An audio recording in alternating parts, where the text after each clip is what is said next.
오늘은 에베소 10번째 시간으로 미리 보고 사는 성도의 즐거움이란 제목으로 말씀 연회 나누도록 하겠습니다.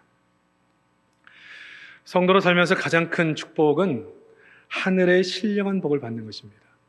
이 하늘의 신령한 복이 뭔지를 잘 모르기 때문에 예수를 믿어도 예수 믿어 땅의 복을 받는 것을 주 축복으로 생각하는 성도들이 많이 있음을 보게 되어집니다. 우리가 하나님의 선택을 받아서 하나님의 자녀가 됐다는 것, 이 하나님의 자녀가 된 것은 하늘에 속한 것이나 땅에 속한 모든 것을 가지신 하나님의 모든 것을 상속받는 양자의 영을 받은 것이다, 그렇게 얘기했습니다.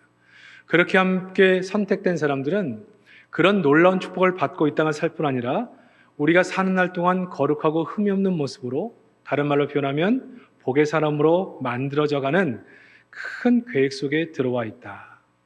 그러니까 우리 성도는 절망이라는 게 없는 거죠. 근본적 불안과 두려움이 없는 것입니다. 왜냐하면 우리가 부족하고 연약해도 하나님의 이 큰 계획은 실패할 수가 없기 때문에 우리 인생은 결론은 잘 될 수밖에 없는 거예요. 그렇게 살다가 늙고 병들고 죽으면 우리 인생의 최고의 전성기가 주 앞에서 시작된다는 것이고, 그 앞에서 우리는 이 땅을 심판하시는 그 주님과 함께 이 땅의 심판을 함께 보는 그 영광스러운 자리에 있게 될 것이라는 거죠. 이 하늘의 신령한 복을 아는 사람들은 땅에 있는 이 복을 아주 가볍게 생각할 수밖에 없습니다. 이것이 너무 크기 때문에. 그런 관점에서 나를 보기 때문에 내 자신은 부족하고 연약하지만 희망이라는 걸 갖고 소망이라는 것을 갖는 것입니다. 왜요?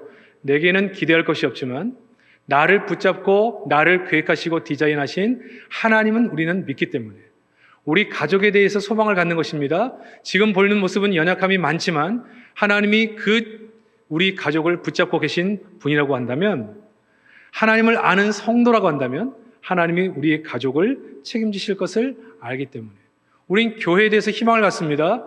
지금은 부족하고 연약해서 사회로부터 이상한 얘기들도 많이 듣는 모습을 가지고 있지만, 이 교회의 머리가 예수님이라면 예수님께서는 이 교회를 하나님의 거룩한 전으로 만들어 가시는 일을 실패하지 않으신다, 그것을 알기 때문에 우리는 하나님 안에서 희망을 갖는 것입니다. 저는 1980년대 대학을 다녔습니다. 참 어려웠어요. 수업을 제대로 못했습니다. 최탄과 돌을 던지는 시기 속에 수업을 제대로 못하고 대학을 다녔습니다. 그땐 젊은이로서 이 땅에 희망이 없다고 생각했습니다.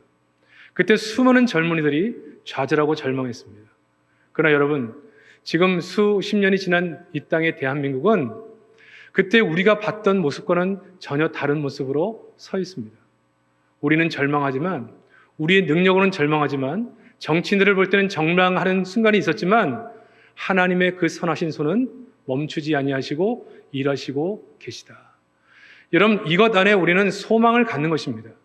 사랑하는 성도 여러분, 그러므로 오늘 주시는 이 말씀, 미리 보고 사는 성도, 이 미리 소망 가운데 하나님이 행하실 일을 바라보는 성도의 삶을 살아서 이 절망 가득한 이 시기 가운데도 믿음으로 힘차게 일어나 하나님의 사명들을 감당해낼 수 있는 복된 성도들이 되시기를 주의 이름으로 축복합니다.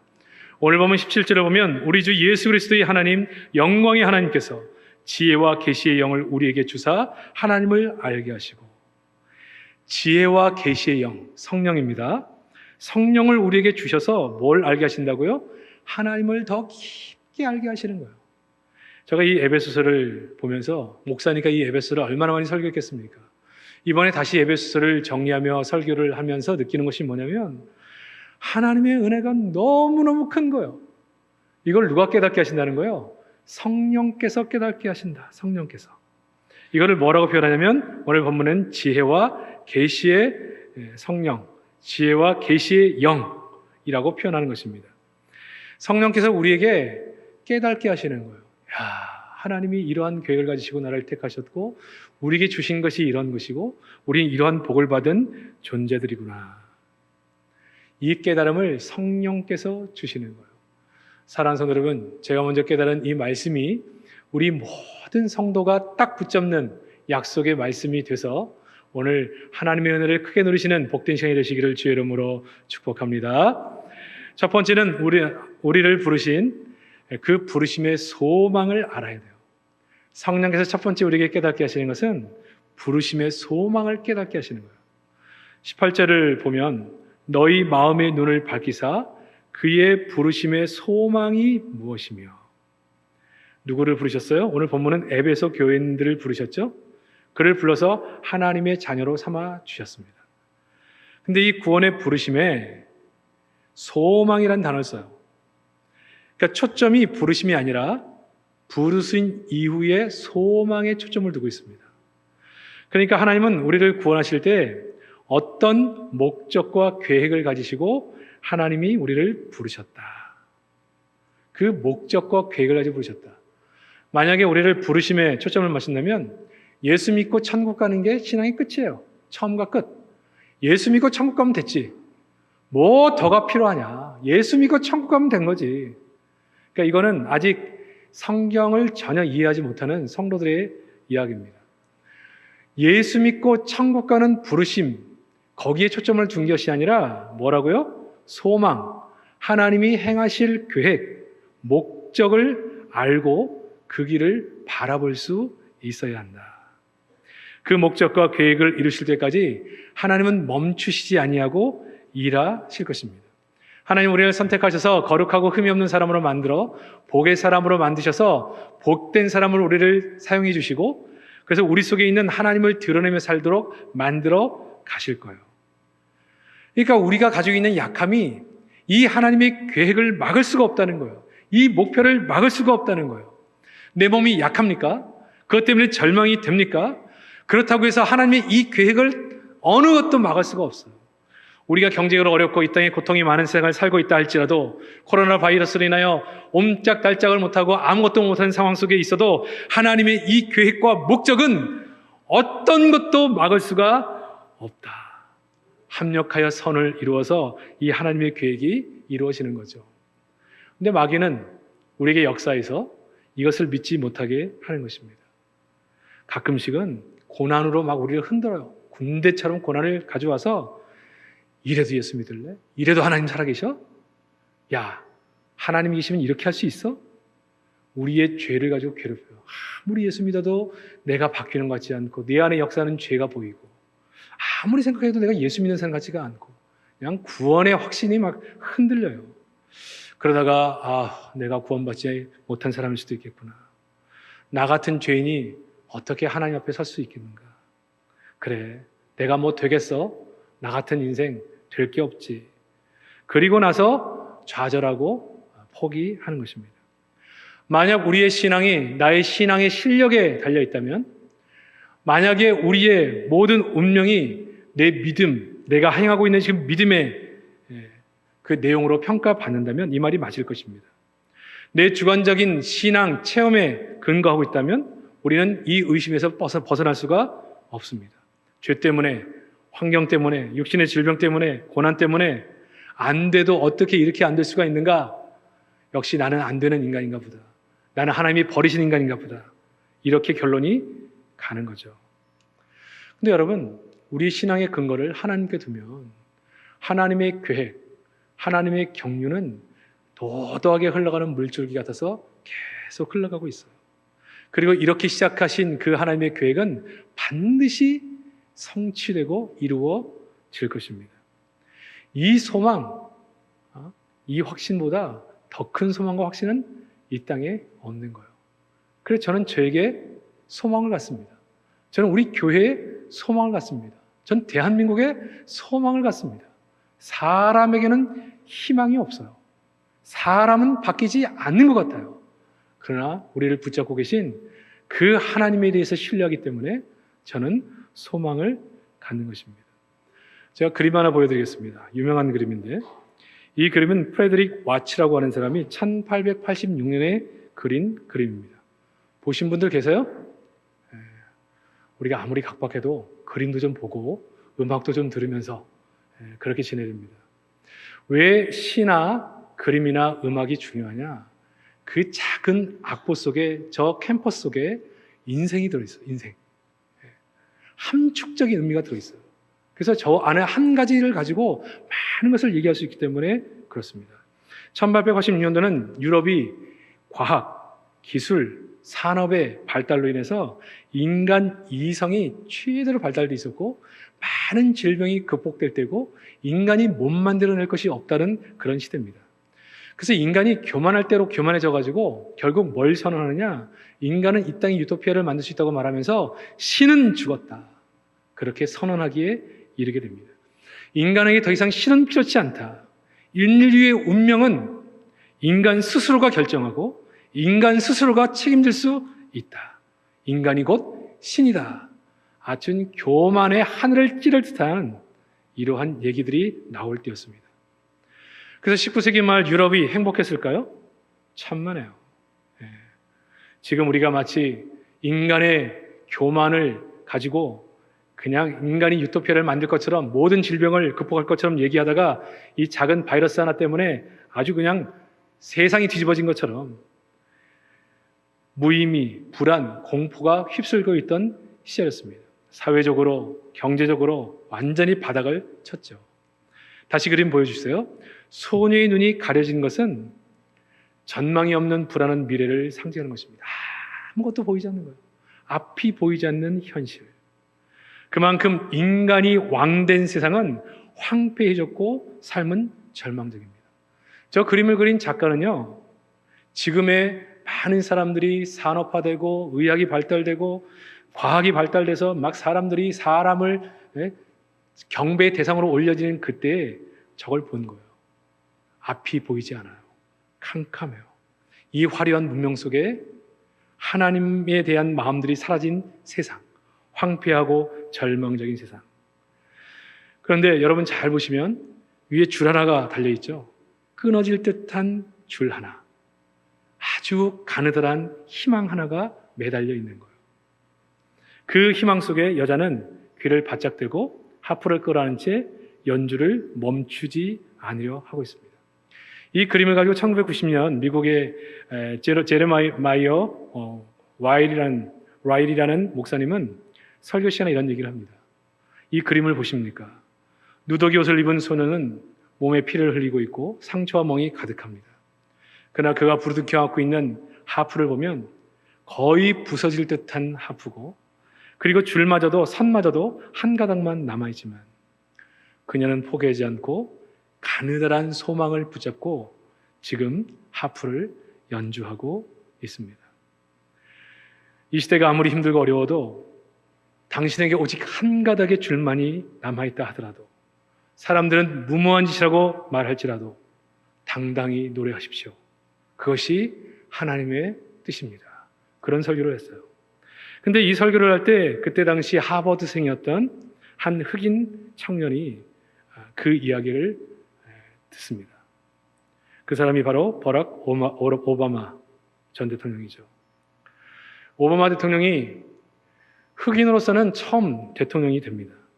그가 대통령에 도전하면서 이 목사님이 하셨던 절망 속에서의 희망, 결코 포기할 수 없는 희망이라는 말을 선거 캠페인의 아주 중요한 주제로, 캠페인 용어로 사용하게 됩니다. 그리고 자기의 두 번째 책 제목으로 쓰죠. 흑인은 안 된다. 너는 더 이상 이 이상을 올라갈 수 없다. 그런 절망적인 순간, 자기의 측근들도 말렸던 그 순간에 그 수많은 어려움 속에서도 자신의 뜻을, 하나님이 주신 꿈을 포기하였던 이유 중에 하나가 뭐냐? 그래, 눈이 가려지고 앞이 보이지 않는 절망이지만 한 가지 줄은 하늘을 향하여 매달려 있고, 그 줄 가운데 내게 남은 것은 이 하프의 한 줄의 줄밖에 없다 할지라도 오늘 현실에서 이 한 줄의 줄을 가지고도 노래하자, 도전하자. 넬슨 만델레가 오랫동안 갇혀있던 로벤 아일랜드라고 하는 감옥, 우리가 단기 선교팀이 2010년에 간 적이 있었고 이 감옥도 본 적이 있습니다. 이 감옥 안에도 이 그림이 붙여져 있어요. 이 그림이 굉장히 유명한 그림이에요. 이 한 줄에 남은 하프를 아는 맹인 소녀는 누가 뭐라고 해도 끝까지 붙잡고 귀를 기린 것처럼 마지막 한 줄의 줄을 튕겼다는 것이죠. 연주했다는 것이에요. 이 옥에서 내가 언제까지 갇혀있을지 모르겠다는 거예요. 나에게는 희망이 없고 난 점점 나이를 먹어가고 몸도 쇠약해져 가고 있습니다. 그러나 내가 있는 곳이 감옥이라 할지라도 마지막 남은 것이 이 하프의 한 줄의 현이라 할지라도 나는 그것을 연주하리라. 그런 그 마음으로 그것을 버텨냈고 결국 석방을 했고 결국 남아공의 대통령이 됩니다. 사랑하는 성도 여러분, 우리의 소망이 나에게 있으면요, 우리는 끝없이 넘어질 수밖에 없어요. 끝없이 무너질 수밖에 없어요. 지금도 사실 쉬운 시기가 아닙니다. 지금의 상황을 보면 두 눈이 가리워진 것 같고 아무것도 보이지 않아요. 그런데 우리에게는 뭐가 있다고요? 가늘한 줄이 하늘 향하여 연결되어 있습니다. 성령이 뭘 하신다는 거예요? 성령께서, 계시의 영 성령께서 우리에게 오셔서 마음의 눈을 밝혀 그 줄을 보게 한다는 거예요. 하나님과 연결된 그 줄, 우리가 가야 될 인생의 목적지, 하나님이 행하실 그 일을 소망 가운데 보게 한다는 거예요. 그래, 내 인생은 내가 봐도 소망이 없어. 내 인생의 전망은 더 이상 갈 곳이 없고 올라갈 곳이 없고 도전해 볼 것도 없어. 그러나 하나님은 나를 포기하지 않았고 지금도 일하고 계시고 그 길을 걸어가고 계셔. 여러분, 한국 교회의 지문 전망은 교회들도 어려울 거라고 얘기하죠. 30% 이상이 문을 닫을 가능성이 있다. 그렇게 전망들을 내놓고 있습니다. 사람들이 교회를 나오지 않고요. 지금 이제 한 3, 4개월 동안, 3개월 정도 교회를 나오지 않기 때문에 교회 안 나가서 집에서 그냥 유튜브 생방송으로 예배 드려도 괜찮겠네.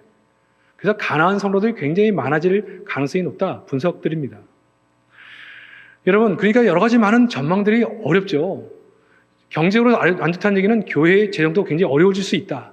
그런 얘기예요. 수많은 전망들이 우리 가운데 있어요. 그러나 여러분, 우리는 세상을 바라보고 사는 사람들이 아니에요. 우리는 뭘 본다고요? 하나님과 연결된 하나님의 관계 속에서 하나님이 행하실 계획과 소망을 붙잡고 사는 사람들. 뭐 해야 돼요? 지금 우리에게 남겨진 것이 한 줄의 줄이라 할지라도 그 줄을 가지고 우리는 연주를 해야 되는 것입니다. 여러분, 코로나 바이러스로 교회가 폐쇄되고 아무도 들어오지 않았을 때 이 전에 앉아 있는데 흐르는 건 눈물밖에 없더라고요. 어떻게 이 넓은 곳에 사람들이 들어올 수 없도록, 기도하고 싶은 사람들이 올 수 없도록 막아놓고 홀로 앉아 있어야만 되는가? 그러나 여러분, 그 순간에도 뭘 해야 된다고요? 앉아서 절망하고 낙담하는 것이 아니라 지금 내게 남겨진 것이 한 현의 줄이라면 그 줄을 붙잡고 연주하는 거예요. 이 자리에 앉아서 나 혼자라도 기도를 하는 거예요. 그 한 사람이 두 사람이 되고 두 사람이 세 사람이 되고 개방이 되네 새벽에 나와서 끊임없이 기도하는 성도들이 생겨나고 있는 것입니다. 사랑하는 성도 여러분, 소망을 하나님께 두시기를 주의 이름으로 축복합니다. 그분이 우리를 부르시고 그 부르심의 소망, 이걸 붙잡고 살기를 원하시는 거예요. 빌립보서 1장 6절에도 너희 안에서 착한 일을 행하신 이가 그리스도 예수의 날까지 이루실 줄을 우리가 확신하노라. 그 줄을 붙잡고 사는 거예요. 하늘의 신령한 것을 붙잡고 사는 거예요. 우리 부르심의 그 확신 가운데 소망을 거는 거예요. 저는 이 소망대로 하나님께서 행하실 줄로 믿습니다. 이 어려운 때에 그 소망을 붙잡고 믿음으로 살아가시는 우리 복된 성도들이 다 되시기를 주의 이름으로 축복합니다. 두 번째는 다시 본문을 보면요, 성도에서 마음의 눈을 밝히사 그의 부르심의 소망이 무엇이며, 다음에 뭐라고 얘기했어요? 그 기업의 영광의 풍성함이 무엇이며, 하나님이 행하실 일에 대한 소망이 무엇인가를 성령께서 깨닫게 하시고, 두 번째는 그 기업의 영광의 풍성함. 그 기업은 우리 기업이, 우리가 받는 기업이 아니라 그의 기업, 하나님의 기업이라고 얘기했습니다. 하나님의 기업, 그 기업은 성도. 그래서 하나님이 당신에게 제일 소중한 것은 무엇입니까? 물어보면 바로 너희들이 성도라고 얘기하실 겁니다. 어떤 것과도 바꾸지 않을 나의 최고의 기업, 나의 소원, 나의 최고의 재산, 너 자신. 하나님이 우리를 그렇게 보고 계시다는 거죠. 그래서 바울은 고린도전서 6장 19, 20절에 이렇게 얘기합니다. 너희는 너희 것이 아니라 값으로 산 것이 되었다. 그래서 우리의 가치가 뭐예요? 예수님 짤이야, 예수님 짤이. 예수님과 바꿀 만한 존재. 우리의 가치는 예수님 짤이 1000억, 1조. 그건 가격도 아니에요. 우리 예수님과 무슨 가치를 비교해요? 예수님 짤이, 예수님과 우리를 맞바꾼 거예요. 그런 가치를 우리에게 두신 겁니다. 하나님은 자기의 것을 위해 택하셨고, 자기 아들을 십자가에 내어주시는 대가를 지불하셨고, 그래서 우리를 구속하셔서 우리를 입양하사 아들로 삼으셨고 도장까지 성령으로 인치셔서 찍어주시고 하나님의 재산 목록 1호 최고의 가치 자녀로 삼아 주셨습니다. 그의 기업을 영광의 풍성이라고 했어요. 영광은 최고 아닙니까? 최고.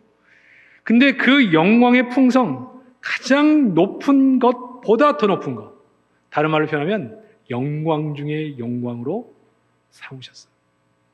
우리를 영광 중에 영광으로 삼아 주셨다. 성령께서 우리 안에서 이것을 깨닫게 하시는 거예요. 여러분, 이것을 깨달으셨습니까? 성령께서 여러분에게 역사하신 것입니다. 이것을 깨닫고 나서 얼마나 감격스러운지. 저는 여러분이 아시는 것처럼 어린 시절에 상처가 많이 있었습니다. 난 태어나지 말았어야 될 인생이었구나.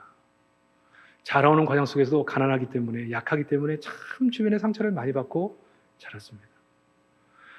저는 만약에 그렇게 컸다면 수많은 사람에게 상처를 주는 사람으로 성인이 됐고 지금도 많은 사람에게 아픔을 나누며 살았을 거예요.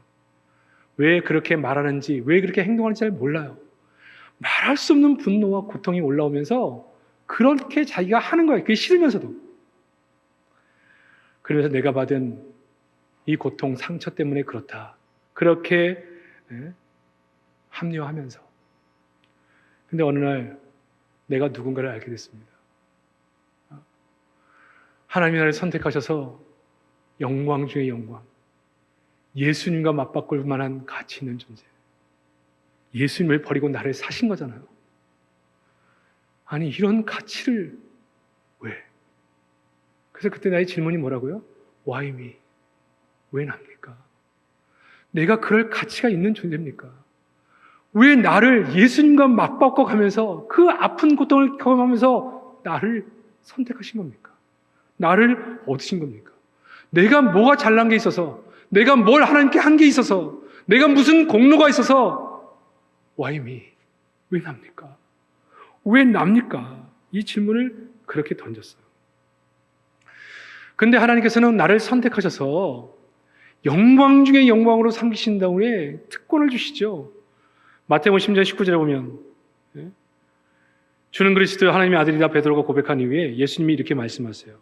내가 천국 열쇠를 내게 주리니 내가 땅에서 무엇을 매면 하늘에서 매일 것이요 내가 땅에서 무엇인가를 풀면 하늘에서도 풀리리라. 여러분, 이 엄청난 특권이 내게 있어요. 영광 중에 영광으로 삼으셨을 뿐 아니라 이 권세, 천국 열쇠를 우리에게 맡기신다는 거예요. 그래서 우리가 열면 열리는 거예요. 하늘이 열리는 거예요. 풀면 풀리는 거고 닫으면 닫히는 거예요. 하나님과 함께 그 자리에서 이 권세와 영광을 누리는 존재로 우리를 부르셨다. 하나님이 결제하시면 모든 게 되는 거 아닙니까? 살려라. 여러분, 옛날에 로마 시대에 황제가 살려라 하면 죽을지니라도 사는 거예요. 죽여라 하면 살려야 될 이유가 있음에도 불구하고 죽는 겁니다. 근데 그 권세, 그 결제, 그 결정의 자리에 우리가 동일한 권세를 가지고 서 있는 거예요. 하늘의 장자로. 그래서 어떤 신학자는 뭐라고 얘기하느냐? 우리에게 부족한 것은 믿고자 하는 의지가 아니라 놀라고자 하는 의지. 성령께서 이것을 깨닫게 하심으로 Why me? 왜 나 같은 사람에게 이러한 은혜를, 이러한 하늘의 권세를 허락하셨는가? 날마다 이것을 놀라고 감사하며 살아가는 것이 우리에게 필요하다. 이걸 깨달으면 놀라지 않을 수가 없죠. 계속되는 나의 질문입니다. Why me? 왜 나입니까? 성령은 어떤 존재라고요?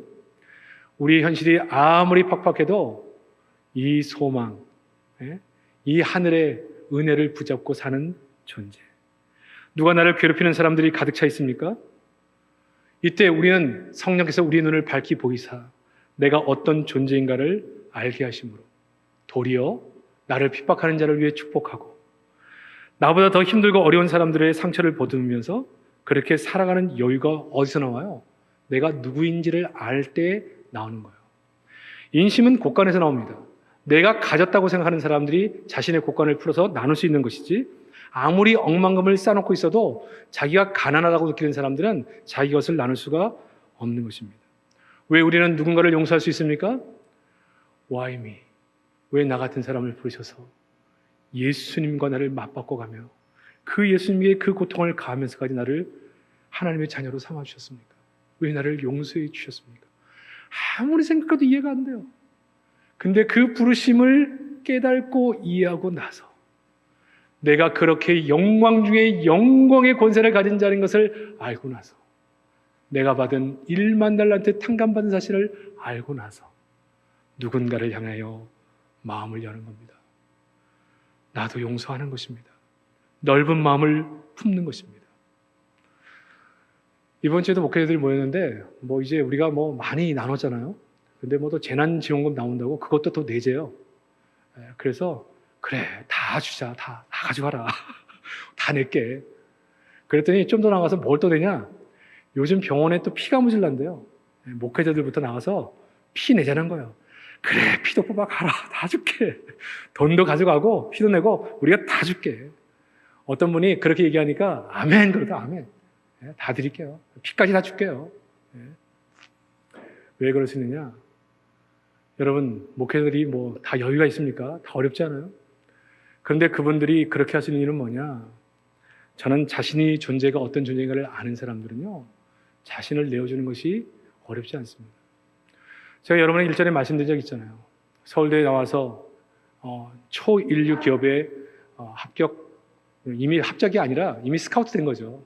수많은 연봉이 보장돼 있는, 성공이 보장돼 있는 그 자리를 박차고 하나님의 부르심을 따라 선교사로 헌신하면서 그 아버지의 친구 목사님이 아깝지 않냐, 그동안 공부한 게 아깝지 않냐 물었을 때 그가 뭐라고 얘기했다고요?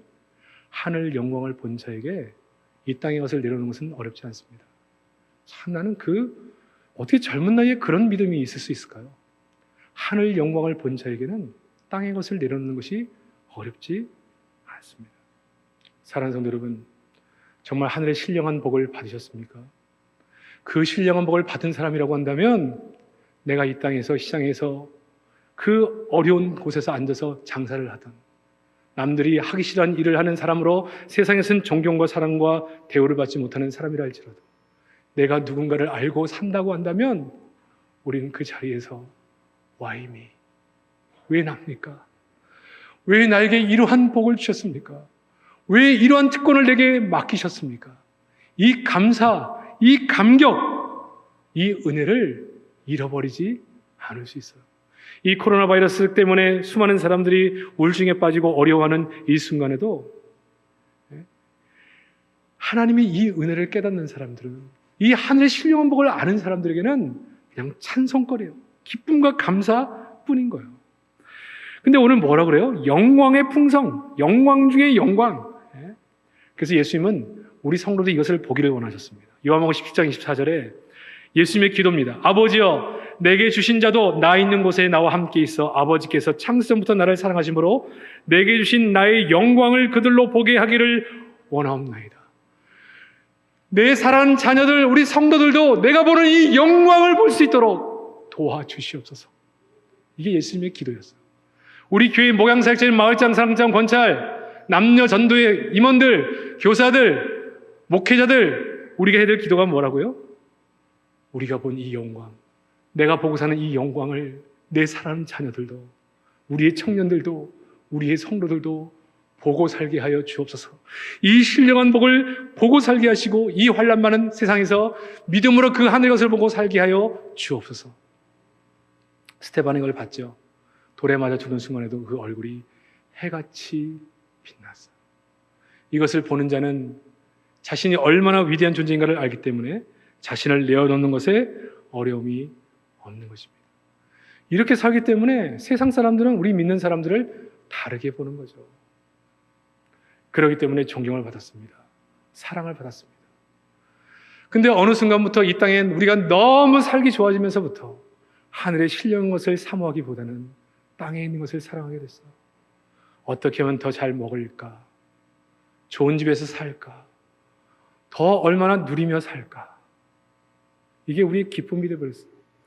때로는 이것 때문에 기뻐하고 때로는 이것 때문에 절망하고 하늘의 신령한 복은 간 곳이 없고 우리가 이렇게 될 때 우리는 세상을 이길 수가 없고 그때부터 세상은 교회를 향하여 손가락질을 하게 되는 것입니다. 사랑하는 성도 여러분, 우리 이 신령한 복을 회복하는 은혜가 있기를 주의 이름으로 축복합니다. 이 신령한 복을 가지고 사는 성도의 삶은요, 그 어떤 것과도 비교할 수 없어요. 그래서 장차 내게 다가올 그 영광은 지금의 고난과 족히 비교할 수가 없어요. 여러분, 이것을 보고 사는 사람들은 복 있는 사람이고 내 안에 성령께서 하나님을 알게 하시는 은혜를 받은 사람입니다. 저는 제가 깨달은 이 말씀, 이 은혜를 모든 성도들이 함께 깨달아서 이 신령한 복으로 사는 복 있는 성도가 다 되시기를 주의 이름으로 축복합니다. 한 가지를 더 다루면요, 우리 인생에 엄청난 하나님의 능력이 임했다는 사실을 알아야 합니다. 19절, 그의 힘의 위력으로 역사심을 따라 믿는 우리에게 베푸신 능력의 지극히 크심이 어떠한 것을 너희로 알게 하시기를 원하노라. 길게 썼지만 하나님의 능력이 어떻게 내게 임해 있는지를 깨닫게 해달라. 성령께서 그 얘기예요. 엄청난 하나님의 능력이 나를 선택하셨고 나를 예수 믿게 하셨고 나를 거룩하고 흠이 없는 자로 만들어 가시고 있고 나를 복 있는 사람을 만드셔서 나를 통해 찬송거리가 되게 하신다. 이 하나님의 능력이 이미 내게 임하셔서 이 일을 하고 계신다. 그러므로 우리에게는 좌절이 없다는 거예요. 근데 우리의 관심은 하나님 계시냐 안 계시냐, 내 귀로 들으시냐 안 들으시냐, 혹시 나를 버리신 거 아니냐. 하나님은 이미 영광의 풍성을 말씀하셨고 로마서 5장 8절에 의하면 우리가 아직 죄언지었을 때 이미 말씀해 주셨어요. 근데 이게 흔들리는 거예요. 우리 하나님은 변함이 없으십니다. 끝까지 우리를 선택하시고 가시는 일들을 가지고 사랑하시는 거죠. 우리 사랑하는 성도들이 이 하나님의 능력이 우리 가운데 있음을 바라보면서 늘 감사하시고 풍성한 기업이 되신 것을 늘 감사하시기를 주의 이름으로 축복합니다. 그리고 하나님의 능력이 내게 강력하게 임해 있는 존재임을 아셔야 합니다. 설교를 마무리하면서 다시 처음 해봤던 그 그림을 한번 다시 보겠습니다. 이 왓슨이라는 사람은 절망의 시대에 희망을 바라봤습니다. 내 안에서 말도 안 되는 희망, 누가 뭐래도 결코 포기할 수 없는 희망. 그 희망은 내 의지가 아닙니다. 한 줄 가늘한 줄로 매달려 있는 이 줄, 하늘과 맞닿아 있는 하늘 소망으로 갖는 소망이에요. 저는 목회자로서 이제 우리 이부 예배는 이제 많은 성도들이 나와서 예배를 드리고 있지만 아직도 회복을 많이 해야 되거든요. 가끔씩은 마음이 급할 때가 있고 또 세상의 분석들을 보면 이렇게 하다가 가난한 성도로 많이 바뀔 가능성이 있다. 마음이 급해요. 그리고 기도도 빨리 회복이 안 돼요. 그러니까 목회자로서 근심이 많아요. 그러나 여러분 기억하십시오. 하나님은 자기 백성들을 그대로 내버려 두지 않을 것입니다. 우리가 할 것은 뭐라고요? 지금 현재의 모습이 안타깝지만 한 줄의 현이 남아있다면 그 자리가 기도의 자리라면 기도의 자리로, 그 자리가 예배의 자리면 예배의 자리로, 누군가를 향하여 사랑으로 내미는 손이라고 한다면 그 헌신과 섬김으로 우리는 그 줄을 연주해 가는 것입니다.